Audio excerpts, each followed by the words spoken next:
कृषि और कृषकों विकास को दृष्टि रखी कटक जिला बांकी कचेरी पड़ियाठारे आरंभ है उपखंड स्तरीय कृषि जंत्रपाति मेला।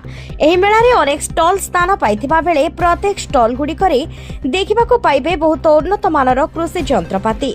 सेपटे चलित वर्ष एही कृषि मेला रे स्थान पाइछि हाथी, जंगली बारहा और मांकड़ भली वन्य जंतु को घोड़ाइबा पई सोलार द्वारा निर्मित वन्यान्य ऊर्जा पक्षरु निर्माण करा जाइथिबा उन्नत मानर मेसिन। एहा सहित एक ड्रोन मेसिन जहाँ चाषी मानंकु स्वल्प खर्च सहित कम संख्यक श्रमिक मानंकु नेई अमल बाहरी पारिबो। एही मेला 3 दिन धरी चालू रहिबो। एने सूचना दैछंती जिला कृषि अधिकारी विश्वनाथ दास। कटक जिला मृत्युंजय प्रधान का रिपोर्ट केटीवी न्यूज।